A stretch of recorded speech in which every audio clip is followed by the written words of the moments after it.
నమస్తే BCN news తో మీ ముందున్నది ఆనంద్ రాజ్ కుమార్. ఈనాటి వార్తలను ముఖ్యాంశాలు. అలమండ కోడూరులో స్వర్ణాంధ్ర స్వచ్ఛాంధ్ర కార్యక్రమంలో పాల్గొన్న సీఎం చంద్రబాబు రాబోయే రోజుల్లో అనకాపల్లి జిల్లా దేశంలోనే నెంబర్ 1 అవుతుందని ధీమా.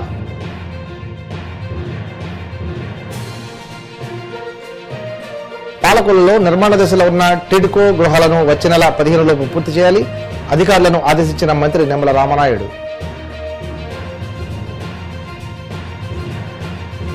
నర్సాపురం 15వ వార్డులో అమృత్ 2.0 పథకం కింద చేపట్టిన పైప్ లైన్ పనులను ప్రారంభించిన ఎమ్మెల్యే నాయకర్ పట్టణ ప్రజలకు స్వచ్ఛమైన త్రాగునీటిని అందించడమే లక్ష్యమని వెల్లడి. కాకినాడ ఆనంద్ భారతి మైదానంలో క్లీన్ సిటీస్ గ్రీన్ కమ్యూనిటీస్ కార్యక్రమం స్వచ్ఛ కాకినాడ సాధనకు ప్రజల భాగస్వామ్యం కీలకమన్న జిల్లా కలెక్టర్ హరీంద్ర ప్రసాద్. అనకాపల్లి అంటే బెల్లం ఒకటే కాదని ఇండస్ట్రియల్ ఏరియా అని ముఖ్యమంత్రి చంద్రబాబు అన్నారు. అనకాపల్లి జిల్లా మాడుగుల నియోజకవర్గం అలమండ కోడూరులో స్వర్ణాంధ్ర స్వచ్ఛాంధ్ర కార్యక్రమంలో సీఎం పాల్గొని ప్రసంగించారు. రాబోయే రోజుల్లో దేశంలోనే అనకాపల్లి జిల్లా నెంబర్ 1 అవుతుందని ధీమా వ్యక్తం చేశారు. అనకాపల్లికి నీళ్లు తెచ్చే బాధ్యత తనదని స్పష్టం చేశారు. త్వరలోనే అనకాపల్లి విశాఖకు గోదావరి నీళ్లు తీసుకొస్తామని జిల్లాలో ప్రతి చెరువు రిజర్వాయర్లను నింపుతామని వెల్లడించారు. సెప్టెంబర్ తొలి వారంలోనే అనకాపల్లికి నీళ్లు తెచ్చి చూపిస్తామన్నారు. అభివృద్ధి అంటే పరిశ్రమలు పెట్టుబడులు మాత్రమే కాదని పర్యావరణ పరిరక్షణ కూడా అభివృద్ధిలో భాగమని ఆయన అన్నారు. ఈ 2 సంవత్సరాల ప్రభావం ఎంత బాగా పనిచేసిందంటే నేను చాలా గర్వపడుతున్నా. మనస్ఫూర్తిగా పిల్లల్ని అభినందిస్తున్నా. వాళ్లకు శిక్షణ ఇచ్చిన అధ్యాపకులను కూడా మనస్ఫూర్తిగా నమస్కారాలు తెలియజేసుకుంటున్నా. నేను ఫౌండేషన్ వేయడం కాదు, నిజమైన ఫౌండేషన్ స్కూల్ నుంచే ప్రారంభమవుతుంది. అలాంటి మహత్తర కార్యక్రమానికి శ్రీకారం చుట్టిన ఆ స్కూల్ యొక్క టీచర్స్ అందరినీ, హెడ్ మాస్టర్ని, అధ్యాపకులందరినీ కూడా మరొక్కసారి మనస్ఫూర్తిగా అభినందనలు, ధన్యవాదాలు. ఈరోజు మాడుగుల ఇంత మునిపే రమేష్ గారు చెప్తున్నారు, ఇప్పుడు కాదు, మాడుగుల తెలుగుదేశం పార్టీ పెట్టినప్పటి నుంచి తెలుగుదేశం పార్టీకి కంచుకోట, ఈరోజు ఎన్డీఏకి కంచుకోట. ఒకప్పుడు అనకాపల్లి అంటే అనకాపల్లి బెల్లం, ఈరోజు అనకాపల్లి అంటే బెల్లం ఒకటే కాదు, Arcelor Mittal steel plant, data సెంటర్లు. ఇంకా పక్కన కలెక్టర్ గారు ఇప్పుడే చెప్పారు, ఇక్కడ లేని ఇండస్ట్రీ ఏది లేదు. భవిష్యత్తులో ఈరోజు చెప్తున్నా, ఒకప్పుడు హైదరాబాద్లో పక్కన రంగారెడ్డి ఉండేది, హై స్కూల్స్ ఉండేటివి కాదు. సమయం 25 సంవత్సరాలు. 25 సంవత్సరంలో బాంబే కాదు, ఢిల్లీ కాదు, బెంగళూరు కాదు, ఎక్కువ తలసరి ఆదాయం వచ్చే జిల్లా రంగారెడ్డి జిల్లా అని మరొకసారి మీకు విజ్ఞప్తి చేస్తున్నా. రాబోయే 20 ఏళ్లలో దేశంలో నెంబర్ 1 జిల్లా అనకాపల్లి జిల్లా. మీరు సిద్ధంగా ఉన్నారా అని మిమ్మల్ని అడుగుతున్నా. మీ అభిమానం, ఉత్సాహం చూస్తే అదిరిపోయింది. ఈరోజు దారంతా వస్తా ఉంటే చూశాను. తోరకు వస్తే జనాలు వస్తారు, క్వార్టర్ బాటిల్ ఇస్తే జనాలు వస్తారు, కానీ అభిమానాన్ని మాత్రం మీ ముఖంలో చూస్తే ఎంత ఆనందంగా నాకు స్వాగతం పలికారంటే నా జీవితాంతం గుర్తుపెట్టుకుంటా. రాజకీయాల్లో కావాల్సింది చేసిన పనికి కృతజ్ఞత ఉండి ఒక అభిమానం ఉంటే పెద్ద కిక్కు మాకు. మీరు గుర్తుపెట్టుకోవాలి ఈ విషయం. నేను వచ్చినప్పుడు మీరు రాకపోతే నేను ఎన్ని చేసినా లాభం లేదని నీరు గారిపోతాం. అదే మేము వచ్చినప్పుడు మీరు స్వాగతం పలికి జేజేలు పలికితే దాని మీద ఒక నమ్మకం, ఒక విశ్వాసం పెరిగి ఎప్పటికప్పుడు ఏం చేయాలని ఆలోచిస్తూ ఉంటాం. ఈరోజు మీరు చూస్తే నిన్నే అల్లూరి సీతారామరాజు అంతర్జాతీయ విమానాశ్రయం, ఈ విమానాశ్రయం భోగాపురానికే పరిమితం కాదు. మీరు ఆ విషయం గుర్తుపెట్టుకోవాలి. ఉత్తరాంధ్రకి మీ ఆశలకు, కలలకు రెక్కలు. ఇప్పుడే మీరు ఈ పిల్లలను చూశారు, నా నమ్మకం పెరిగింది. దానికి కారణం ఈ చిన్న పిల్లలను కానీ ఇప్పటి నుంచే నేర్పిస్తే ప్రపంచాన్ని శాసించే శక్తి ఈ పిల్లలకు వస్తుందని చెప్పి కూడా నేను మీకు తెలియజేస్తున్నా. పశ్చిమ గోదావరి జిల్లా పాలకొల్లులో నిర్మాణ దశలో ఉన్న ఎన్టీఆర్ కాలనీలోని టిడ్కో గృహాలు వచ్చే నెల 15 లోపు పూర్తి చేయాలని మంత్రి నిమ్మల రామనాయుడు అధికారులను ఆదేశించారు. పట్టణంలోని 27వ ward Christian burial ground, Ellarpeta park TIDCO గృహాల నిర్మాణం, కొత్త కుళాయి చెరువుగట్టు ఆధునీకరణ, ఎన్టీఆర్ కళాక్షేత్రం నిర్మాణ పనులను మంత్రి నిమ్మల పరిశీలించారు. అనంతరం వివిధ శాఖల అధికారులతో సమీక్ష సమావేశం నిర్వహించారు. ఇప్పటికే టిడ్కో గృహాలను లబ్ధిదారులకు దశల వారీగా అందించామని, ఇంకా 1536 ఇళ్లు అందజేయాల్సి ఉందన్నారు.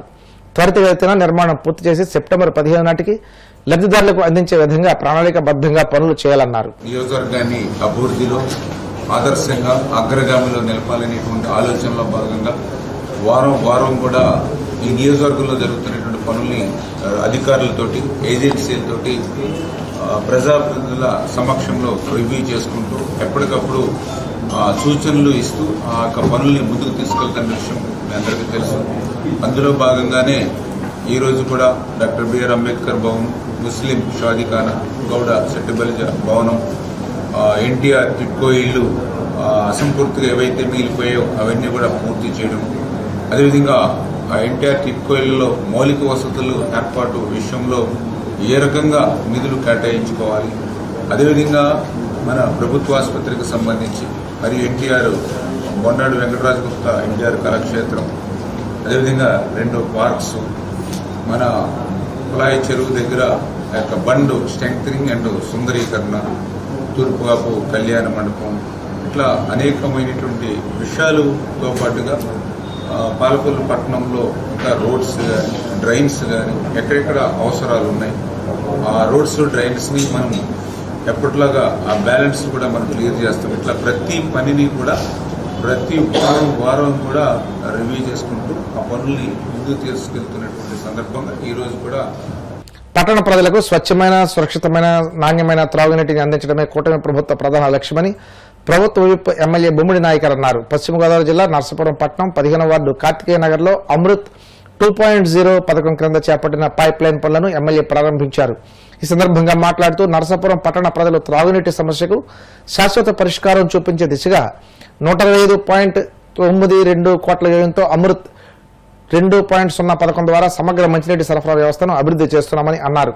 ధవళేశ్వరం నుండి సుమారు 62 కిలోమీటర్ల మేర పైప్ లైన్లు ఏర్పాటు చేసి నేరుగా నర్సాపురం పట్టణానికి సురక్షితమైన గోదావరి జలాలను తీసుకురావడం ఈ ప్రాజెక్టు ప్రధాన ఉద్దేశ్యమన్నారు.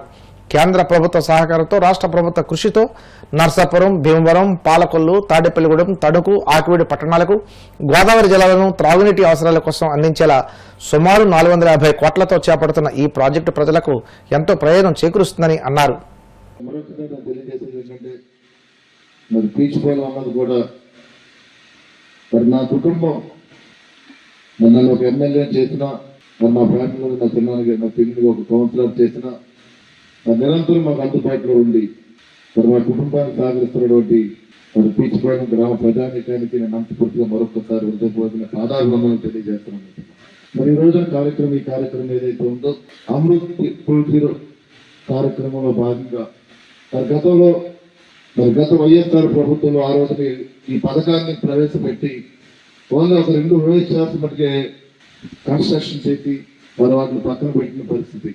మరి కూటమి ప్రభుత్వం, గౌరవ ముఖ్యమంత్రి చంద్రబాబు నాయుడు గారు, గౌరవ ఉప ముఖ్యమంత్రి పవన్ కళ్యాణ్ గారి యొక్క నాయకత్వంలో, గౌరవ భారత ప్రధాని మోడీ గారి యొక్క ఆశీస్సులతో ఈ కూటమి ప్రభుత్వం మరి ఆ రోజు ఎలక్షన్స్ లో మేము ఏదైతే చెప్పామో, ఏదైతే హామీలు ఇచ్చామో ప్రతి హామీని నెరవేర్చుకుంటూ అటు రాష్ట్రంలో కానీ రాష్ట్ర అభివృద్ధి కోసం, ఇటు నియోజకవర్గంలో నియోజకవర్గ అభివృద్ధి కోసం నిరంతరం బాగుంటుగా మేము తప్పనిసరిగా నేను పనిచేస్తున్నామని చెప్పి ఈ సందర్భంగా నేను మీ అందరికీ కూడా తెలియజేస్తాను. నేను మరి ఏదైతే ఈ OHR ద్వారా దాదాపు 25,000 మందికి కుటుంబాలకి డ్రింకింగ్ వాటర్ వచ్చే విధంగా కూడా ఈ పథకం ఉంది. మరి గతంలో ఈ 2 OHR చూసుకుంటే ఏదైతే పిచ్చిపడి ఉన్నట్టు OHR కానీ, అదేవిధంగా చిన్నమామిడిపల్లి ఉన్నట్టు OHR కానీ 7 కోట్ల రూపాయలతో నిర్మాణం చేపట్టడం జరిగింది. మళ్ళీ ఈ అమృత్ 2.0 ద్వారా 125.92 లక్షల రూపాయలతో మరి ఏదైతే పట్టణంలో ఉన్నటువంటి ప్రాంత ప్రజలందరికీ కూడా మరి 25,000 కుటుంబాలకి మంచి త్రాగునీరు వచ్చే విధంగా కూడా ఈ పథకాన్ని మేము ముందుకు తీసుకెళ్తున్నాం. అంటే ప్రత్యేకంగా ఈ పథకం ద్వారా ఏంటంటే ఇప్పుడు స్థానిక మహిళలు కూడా చెప్పారు, స్థానిక పెద్దలు కూడా చెప్పారు, డ్రింకింగ్ వాటర్ విషయంలో ఏ రకమైన ఇబ్బందులు ఎదురవుతున్నాయి. అంటే పీచ్ పౌడర్ చూసుకుంటే కనుక మన తేనెలో చివరిలో ఉన్నాం మనం. కొంత డ్రింకింగ్ వాటర్ లో కొంత ఇబ్బంది ఉంది. అంటే అందరికి వస్తేనే ప్రతి ఒక్కరికి వచ్చిన తర్వాత మరి లాస్ట్ ఇక్కడ ఉన్నటువంటి గ్రామాలకు వచ్చే విధంగా ఉంది కాబట్టి కొంత ప్రాబ్లం ఉంది. కాబట్టి ఏదైతే అమృత్ 2.0 ద్వారా ఏదైతే ఈ OHR ద్వారా మరి పీచ్ పౌడర్ ప్రాంత ప్రజలందరికీ కూడా ఒక మంచి త్రాగునీరు. ఎందుకంటే ఈ కెనాల్ ద్వారా వచ్చిన వాటర్ మనం ఫిల్టరేషన్ చేసుకుని దాని OHR ద్వారా అదే వాటర్ మనం త్రాగుతున్నాం. మనం మరి రాబోయే ఈ వర్క్ మొత్తం కంప్లీట్ అయిపోతే కనుక దాదాపు 8-10 నెలల్లో కంప్లీట్ అయిపోతే దీని ద్వారా నేరుగా గోదావరి జలాలు అక్కడ ఉన్న గోదావరిలోనే అక్కడే ప్యూరిఫికేషన్ చేసి పైప్ లైన్ ఏదైతే పైప్ లైన్ ద్వారా మరి వాటర్ ని మన ట్యాంక్ వస్తుంది. ఆ ట్యాంక్ నుంచి మళ్ళీ OHR వస్తుంది. తప్పనిసరిగా ఎక్కడ కూడా వాటర్ ఇబ్బంది లేకుండా, ఎందుకంటే మన గతంలో ఒక నాశనమైన వాటర్ వచ్చేది, తప్పనిసరిగా ఒక ప్యూరిఫైర్ మంచి త్రాగునీరు వచ్చే విధంగా కూడా ప్రతి ఒక్క దీని మీద ఆధారపడిన ప్రతి ఒక్కరికి కూడా వస్తుందని చెప్పి ఈ సందర్భం మీ అందరూ కూడా తెలియజేస్తున్నాను నేను. అదే పైప్ లైన్స్ కూడా ఇప్పుడు పెద్దలు చెప్పారు, ఇక్కడ ఉన్నటువంటి గతంలో ఎప్పుడో వేసిన పైప్ లైన్స్ కూడా మార్చాలని చెప్పి తప్పనిసరిగా ఈ పథకం ద్వారా 8,000 పైచీలకు కొత్త కనెక్షన్లు ప్రతి ఒక్కరికి వచ్చే విధంగా కూడా నేను పూర్తిగా ఈ పథకం ద్వారా అందరికీ వస్తుందని చెప్పి ఈ సభాముఖంగా మీ అందరూ కూడా తెలియజేస్తున్నాను. చెమటోడ్చి పండించిన ఆయిల్ పామ్ రైతులను దళారీ వ్యవస్థ నిలువున ముంచేస్తుందని ఏలూరు జిల్లాలో కొన్ని వే బ్రిడ్జ్ కాటల వద్ద నవభారత్ గోడ్రేజ్ ఫ్యాక్టరీకి వెళ్లే ఆయిల్ పామ్ గేళ్ల విషయంలో దళారులు సాగిస్తున్న ఆగడాలు పరాకాష్ఠకు చేరాయని ఆంధ్రప్రదేశ్ రైతు సంఘం జిల్లా కార్యదర్శి కె శ్రీనివాస్, జిల్లా సీనియర్ నాయకులు గుత్తికొండ వెంకటకృష్ణారావు ఆందోళన వ్యక్తం చేశారు.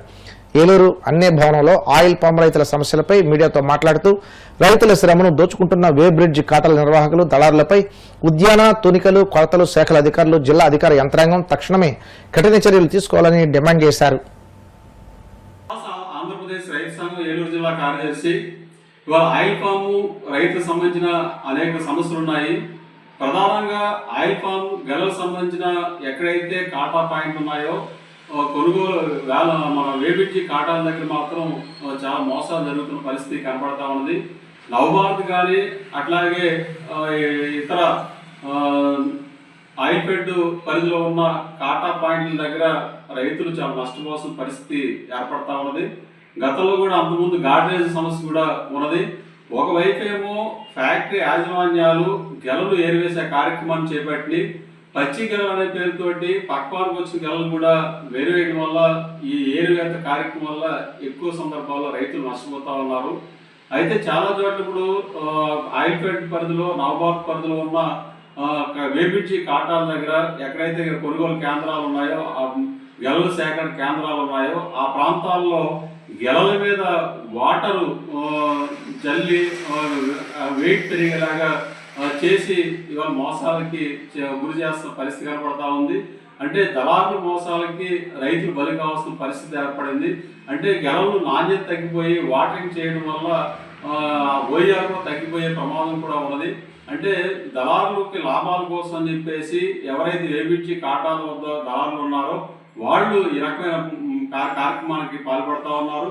అలాగే వేబిడ్జి కాటాల తూకాలు కూడా చాలా మోసాలు జరుగుతున్నా సరే పట్టించుకునే పరిస్థితి కనబడట్లేదు. ఉద్యాన శాఖ కానీ లేకపోతే ఇతర తూకాల శాఖ కానీ ఎక్కడ కూడా పట్టించుకునే పరిస్థితి లేకపోవడం వల్ల రైతులు నష్టపోవాల్సిన పరిస్థితి వస్తూ ఉంది. ఒక టన్ను ఆయిల్ పామ్ గెలలకి 450 రూపాయల నుంచి 1000 రూపాయల వరకు రైతులు నష్టపోతా ఉన్నారని చెప్పేసి ఆయిల్ పామ్ రైతులు ఆవేదన వ్యక్తం చేస్తా ఉన్నారు. కాబట్టి ఇప్పటికే ఓఆర్ అనేది Pedavegi oil fed old machinery కావడం వల్ల తెలంగాణ ఆయిల్ ఫెడ్ ఫైనల్ చేసిన ఓఆర్ని ప్రామాణికంగా తీసుకుని ఇవాళ ధర నిర్ణయం చేసిన దుస్థితి ఆంధ్రప్రదేశ్లో ఉన్న ఆయిల్ ఫామ్ రైతులకి ఏర్పడింది. ప్రభుత్వం ఆయిల్ ఫెడ్ని అభివృద్ధి చేసే కార్యక్రమం ఎక్కడ కూడా చేపట్టడం లేదు, కొత్త ఫ్యాక్టరీ నిర్మాణం చేయడం లేదు. దీనివల్ల తెలంగాణ ఓఆర్ ఆధారంగా ఇక్కడ ధర నిర్ణయిస్తా ఉన్నారు. అయితే ఇక్కడ ఉన్న ఆయిల్ ఫామ్ పంటని మరింత విస్తీర్ణం పెరుగుతున్న క్రమంలో ఈరోజు మా రైతులు ప్రోత్సహించాల్సిన పోయి ఇవాళ దళారులు మోసాలు చేస్తున్నా సరే ప్రభుత్వం కానీ, ఉద్యాన శాఖ కానీ, అధికార యంత్రాంగం కానీ ఎక్కడా పట్టించుకోకుండా నిర్లక్ష్యం చేస్తా ఉన్నారు. ఇది చాలా దుర్మార్గం అని చెప్పేసి మేము భావిస్తా ఉన్నాం. కాబట్టి ఎక్కడైతే వేబిడ్జి కాటాలు గెలల సేకరణ కేంద్రాలు ఉన్నాయో ఆ కేంద్రాల్లో దారులు చేస్తున్న మోసాల్ని అరికట్టే విధంగా చర్యలు తీసుకోవాలని చెప్పేసి మేము రైతు సంఘం తరఫున డిమాండ్ చేస్తా ఉన్నాం. రెండోది గెలల ఏరివేత కార్యక్రమాన్ని కూడా ఆపాలని చెప్పేసి కోరుతా ఉన్నాం. దీంతో పాటు తూకాల్లో మోసాలు కూడా అరికట్టి కాటాలు ఏదైతే ఉన్నాయో ఆ వేబిడ్జి కాటాలని ఎలక్ట్రానిక్ కాటాలని సరైన పద్ధతుల్లో మెయింటైన్ చేసేలాగా తగు చర్యలు చెకప్ నిరంతర పర్యవేక్షణ ఉండాలని చెప్పేసి కూడా